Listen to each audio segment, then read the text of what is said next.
Press the bell icon on the YouTube app and never miss. सभी को जय हिंद दोस्तों, आप सभी का हार्दिक स्वागत है जय हिंद रिएक्शंस पर। आशा करता हूं कि आप सभी लोग बहुत अच्छे होंगे। तो आज हम आपके लिए एक लेटेस्ट और एक इंटरेस्टिंग वीडियो लेकर आए हैं, जिसमें आप देखेंगे पाकिस्तान की मशहूर पत्रकार रिबाहा इमरान को उनकी स्पेशल गेस्ट होंगी भारत की बेटी और senior political analyst Sonam Mahajan ji, जो कि खासकर जियो पॉलिटिक्स की बहुत ही जबरदस्त नॉलेज रखती है। तो ये वीडियो काफी इंटरेस्टिंग होगी, जिसमें ये दोनों ना सिर्फ बात करेंगे हमारे प्यारे देश भारत के बारे में, बल्कि चर्चा करेंगे भारतीय प्रधानमंत्री श्री नरेंद्र मोदी जी के दबदबे के बारे में। तो ये वीडियो काफी इंटरेस्टिंग होगी, इसे अंत तक देखें और चैनल पे नए हैं तो चैनल को सब्सक्राइब कर दें, ताकि हम आपके लिए इंटरेस्टिंग और इन्फॉर्मेटिव वीडियोस लाते रहे। जय हिंद, जय भारत। आपको फॉरेन पॉलिसी में आप अगर आप देखें तो you have to like dive into it. आप अपने आगे पीछे दीवारें नहीं खड़ी कर सकते कि ये मेरी लिमिटेशन है, I have to be a prisoner of my ideology. आपकी एट होम जो पॉलिटिक्स है ठीक है, आपके लिए what works for you to get votes, but जब आप दुनिया भर में जाते हैं तो you are the ambassador of that country and you are representing every religion. जैसे भारत में हमारे सिर्फ हिंदू तो नहीं रहते ना, मुसलमान रहते हैं, क्रिश्चियंस रहते हैं, पारसी रहते हैं। और इनफैक्ट ये जो मंदिर बना है यूएई में, अगर आप देखें तो जो लैंड है वो एक मुसलमान ने गिफ्ट की है, जो इसके जो चीफ आर्किटेक्ट थे मंदिर के वो एक क्रिश्चियन है, फिर जो प्रोजेक्ट डिजाइनर है वो एक सिख है, और जो फाउंडेशन जिन्होंने डिजाइन की है वो एक पारसी है। तो आप मतलब आई थिंक बुद्धिस्ट हैं, और जो जिस ऑर्गेनाइजेशन ने ये बनाया है पूरा का पूरा मंदिर, राइट, वो पारसीज हैं। तो आप देखें कितने मजाहिब की इसमें रिप्रेजेंटेशन है, और बहुत सारे पाकिस्तानी हैं जो जिनको नौकरियां मिली हैं इस मंदिर की वजह से। अगर आपने वीडियोस देखी होंगी, इंडियन चैनल्स पे भी चल रही थी, जो वो कह रहे थे कि हम बहुत खुश हैं। तो उनको समझना चाहिए कि अपने मुल्क में भी उनको इसी तरह से खुश होना चाहिए। ऐसा नहीं है कि आप बेनिफिट कर रहे हैं अब टॉलरेंस से, मल्टीकल्चरलिज्म से, तो आप खुश हों। आप बेनिफिट भी करें टॉलरेंस से, और साथ ही साथ उसको डिश आउट भी करें, ताकि आप सिर्फ उसके बेनिफिशियरी ना बने, आप उसमें आपका एक कंट्रीब्यूशन भी हो दुनिया में टॉलरेंस फैलाने में। तो हमारी थोड़ी सी उस तरह की सोच है, and I think that also reflects in our foreign policy. We go to every country with open arms. अगर हमें प्यार देंगे तो हम बहुत ज्यादा प्यार देंगे। And I think prime minister follows pretty much the same policy. बिल्कुल मैम। अच्छा मैम, इसके अलावा यानी कि पाकिस्तानी लेबर्स भी थे जिन्होंने इस टेम्पल को बनाने में मतलब वहाँ पे वर्क किया, और उसके अलावा बांग्लादेश के भी मुसलमान वहाँ पे मौजूद थे जिन्होंने इस टेम्पल की वजह से जिनको नौकरियाँ मिली, और काफ़ी लोगों ने यहाँ पर कंट्रीब्यूट किया अपनी मेहनत को लेकर। तो मैम, आप क्या फ्यूचर देख रही हैं? इंडियन कल्चर, इंडियन डियास्पोरा जिस तरह फैलता जा रहा है, क्या फ्यूचर आप इंडिया का देख रहे हैं आने वाले टाइम में? फ्यूचर तो हम ब्राइट ही देख रहे हैं। हमारे प्राइम मिनिस्टर तो यहाँ तक कह दिया कि अगर मेरी थर्ड टर्म आएगी तो मैं भारत को जो है दुनिया की तीसरी बड़ी जो है मैशत बनाऊंगा। And most of the things that he talks about he delivers. हाँ, कई कई बार एक्सेसेस भी होते हैं, वो उसमें एक इलेक्शन को लेके भी एक politicians try to make a statement, that is also there. But overall, I think our country is in safe hands. और भारतीय जो है आज जब वो ट्रैवल करते हैं दुनिया के बाहर, तो उनके अंदर एक आपको कॉन्फिडेंस नजर आएगा। और साथ ही साथ हमारे जो डेमोक्रेटिक इंस्टीट्यूशंस हैं वो बहुत ही स्ट्रांग हैं। अगर आप हमारी एजुकेशन देखें तो दुनिया के जो इवन जो आईवी लीग वाले जो इंस्टीट्यूशंस आपको मिलेंगे वेस्ट में, वो उनके पार पे हैं जो हमारे इंस्टीट्यूशंस हैं। इनफैक्ट बहुत सारे इंडियंस बाहर इसलिए जाते हैं पढ़ने के लिए क्योंकि उनको भारत में एडमिशन ही नहीं मिलता है। They get admissions in Ivy League institutions in the US but not in IITs and IIMs sometimes, क्योंकि हमारा जो कट ऑफ होता है वो इतना ज्यादा उसमें कंपटीशन मिलेगा कि आप 0.00001% से रह जाएं, हो सकता है। तो I think the future is bright and we are very positive about it. अच्छा करेंगे तो अच्छा हमें वापस मिलेगा, हमारा पूरा इसमें यकीन है। हम लोग कार्मा में यकीन करते हैं। अगर हम दूसरों के साथ हम चाहेंगे कि दूसरे ग्रो करें, तो जाहिर सी बात है हम उनके साथ ग्रो करेंगे। बिल्कुल। अच्छा मैम, मैं दोबारा से ये क्वेश्चन करूँगी, इंडियन नेवी ऑफिसर्स के हवाले से बात करूँगी। जो रिलीज़ किया गया उससे पहले कई कंट्रीज़ ये प्रेडिक्शन ये कर रहे थे कि ये जो है उनको कैद होगी और इस तरह की बहुत सारी उनको पनिश किया जाएगा, इस तरह की बहुत सारी चीज़ें हम लोगों ने देखी। तो एकदम से उनका स्टांस चेंज हो जाना प्राइम मिनिस्टर नरेंद्र मोदी की एक मुलाकात पर, क्या कहेंगी आप?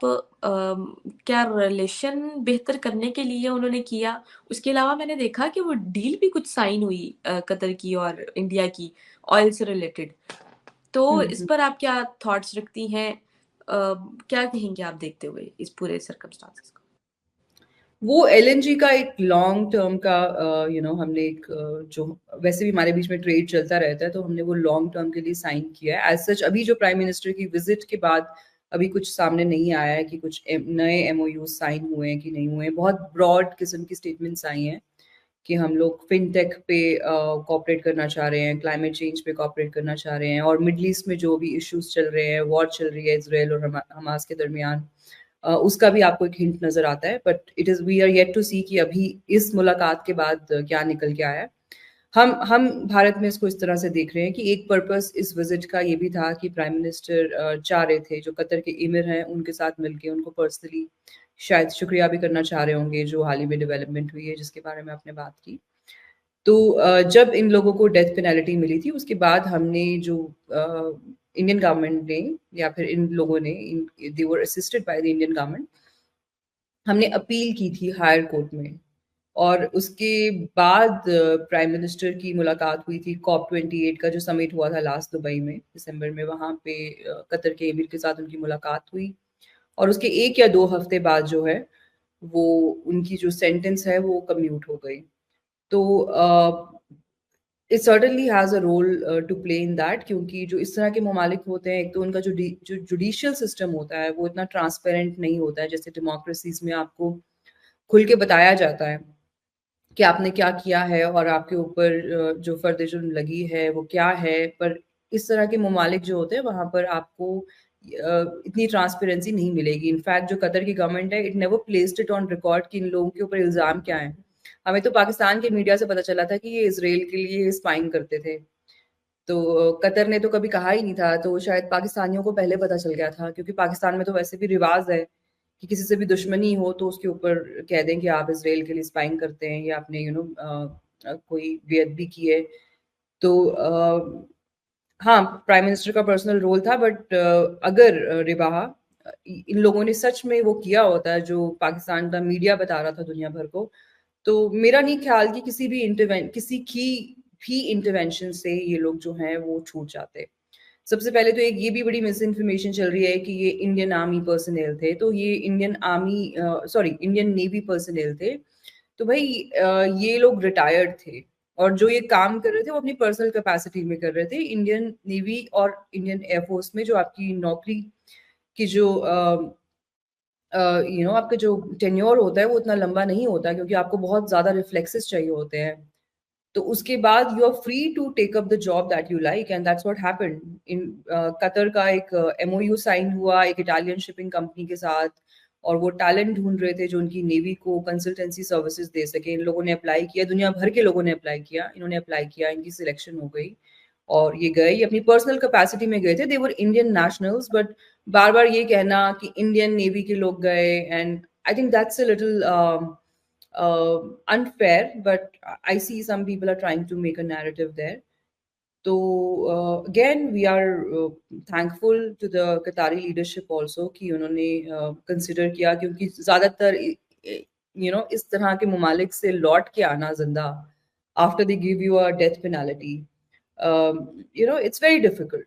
It's very very difficult. ज़्यादा से ज़्यादा, क्योंकि अगर आपको डेथ पेनल्टी दी ही तब जाती है जब वो आपको लटकाना ही चाहते हैं।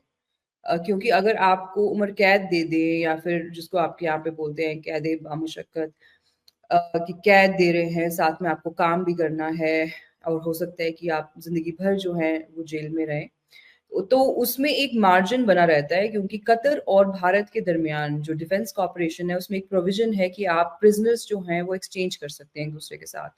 तो अगर आप इनको सिर्फ जेल देते हैं कि डेथ सेंटेंस नहीं होती, तो वो प्रोविजन हमेशा से बना रहता है। There was always a margin. The fact that Qatar gave them a death penalty and then kind of backtracked or sent them back, that itself is enough proof कि जो इनके ऊपर जो इल्जामात लगे थे शायद उनके इतने पुख्ता सबूत कतर के पास नहीं थे, and that was mostly based on hearsay. दोस्तों आशा करता हूँ कि वीडियो को आपने अंत तक देखा होगा और सोनम महाजन जी का पूरा एनालिसिस और उनके व्यूज आपको काफी पसंद आए होंगे और आपको काफी कुछ जानने को मिला होगा, जहां पे उन्होंने बात की हमारे प्यारे देश भारत के बारे में और खासकर हमारे देश का जो दबदबा इस्लामिक कंट्रीज में बढ़ रहा है उसके बारे में, जिसका बहुत ही बड़ा श्रेय जाता है मोदी जी को। जैसे कि आपने देखा मोदी जी के आने के बाद भारत के जो रिश्ते हैं अरब देशों के साथ वो बहुत ही ज्यादा मजबूत हुए हैं। जगह जगह आप देख रहे हैं कि अब हिंदू मंदिर बनना भी शुरू हो गए हैं।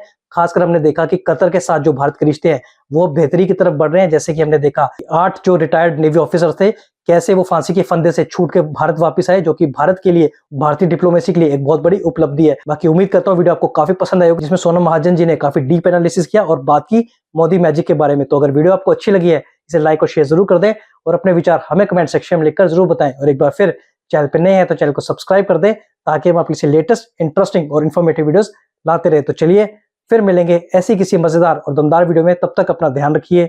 जय हिंद, जय भारत।